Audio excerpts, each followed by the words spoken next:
Something in between के 141वें episode में आप सभी का बहुत स्वागत है। केंद्रीय मंत्री नितिन गडकरी ने अनाज का जरूरत से ज्यादा उत्पादन को बड़ी समस्या बताया है। कृषि कानूनों पर जारी विवाद के बीच उन्होंने न्यूनतम समर्थन मूल्य एमएसपी को भी कृषि क्षेत्र की समस्या का जड़ बता दिया। अंग्रेजी अखबार इंडियन एक्सप्रेस को दिए एक साक्षात्कार में गडकरी ने कहा कि मुख्य समस्या अनाज का जरूरत से ज्यादा उत्पादन है। दूसरी समस्या एमएसपी का बाजार मूल्य से ज्यादा होना है। इस दौरान उन्होंने कहा कि एक समय पर हमारे पास देश में खाद्यान्न की कमी थी, वहीं हरित क्रांति के बाद अब हमारे पास चावल सरप्लस में है। 2020 के उत्पादन से पहले हमारे गोदामों में लगभग 280 लाख टन चावल था।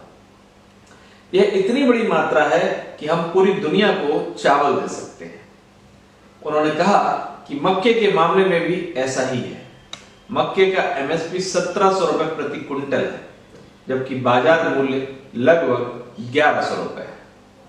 पिछले साल हमने 60 लाख टन चीनी का निर्यात किया, जिस पर 600 करोड़ रुपए की सब्सिडी दी। साफ है कि सरकार के इस वरिष्ठ मंत्री ने सरप्लस उत्पादन और सब्सिडी सिस्टम पर सवाल उठाया है।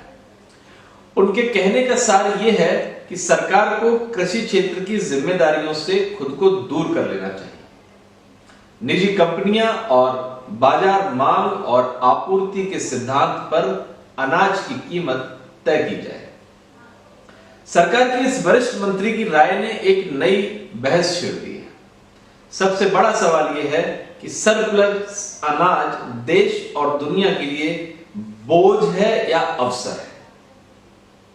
सरप्लस अनाज के अवसर की जगह समस्या बन जाने के लिए आखिर जिम्मेदार कौन है, और यह भी कि अगर एमएसपी व्यवस्था को बंद कर दिया गया तो पहले से ही खस्ता हाल कृषि क्षेत्र का क्या होगा।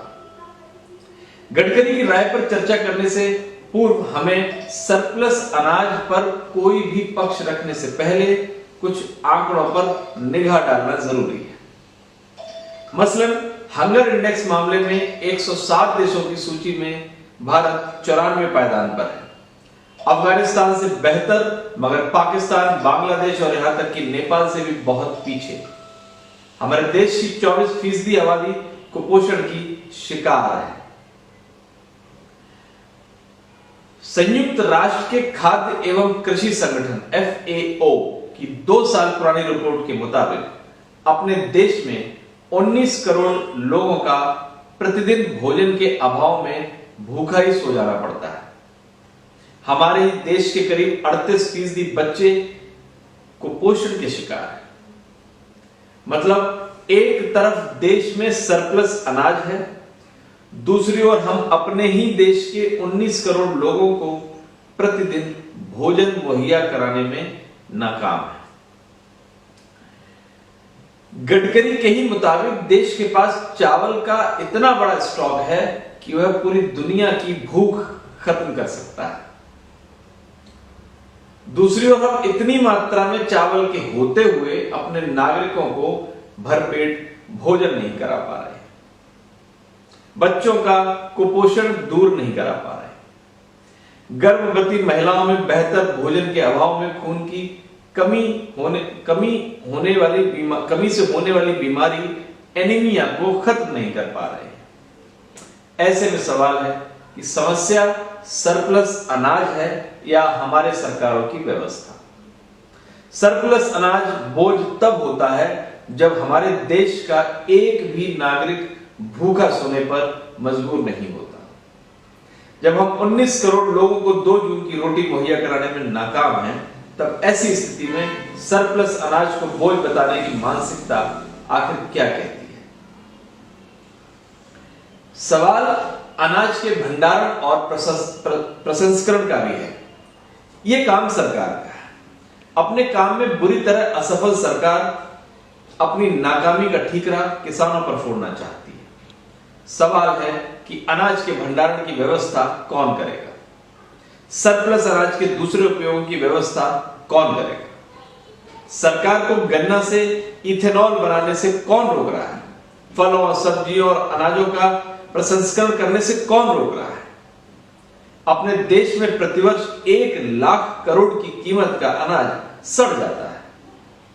इन अनाजों को भूखों के पेट में डालकर भूखमरी पर लगाम लगाई जा सकती है। जाहिर तौर पर इसके लिए एक बेहतर प्लानिंग की जरूरत है। समस्या सरकार और वर्तमान राजनीतिक व्यवस्था की मंशा और मानसिकता है।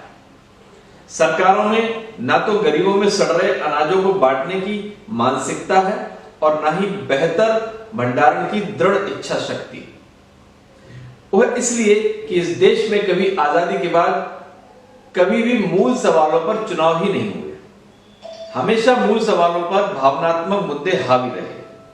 यही कारण है कि सरकार का एक केंद्रीय मंत्री इस स्तर पर सरप्लस अनाज के संबंध में तथ्यहीन बातें कर सकता है। सरकार की सहयोगी जदयू के महासचिव केसी त्यागी गडकरी की टिप्पणी को अपमानजनक बताते हैं। उन्होंने कहा कि ऐसे समय में जब देश और दुनिया में करोड़ों लोग भूखे पेट सोने पर मजबूर हैं, तो सरप्लस अनाज का मखौल उड़ाना बेहद शर्मनाक है।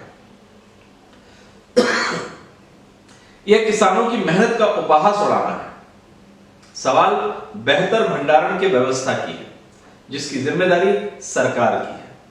अपनी जिम्मेदारी से बचने के लिए सरकार इसके लिए किसानों को जिम्मेदार ठहरा रही है।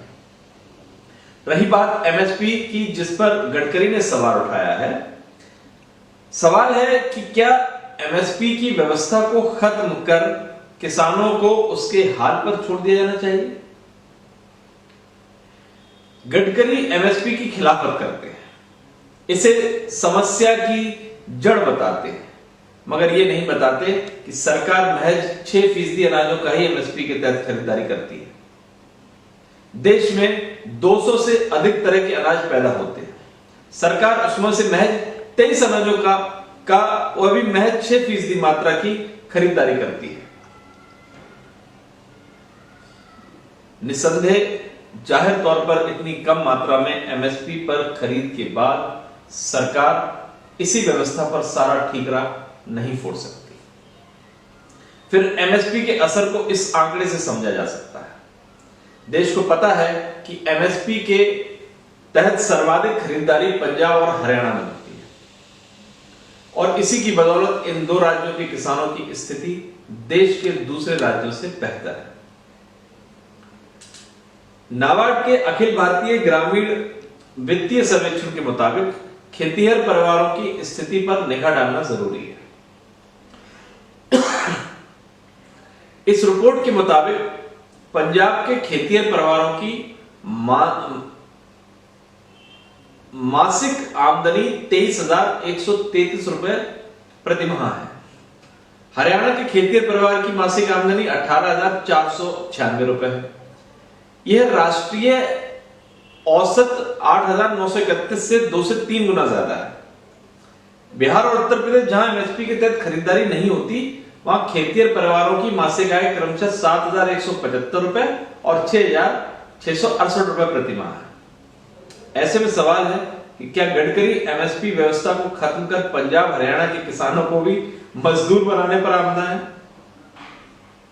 जाहिर तौर पर मुख्य समस्या राजनीतिक व्यवस्था की सोच है।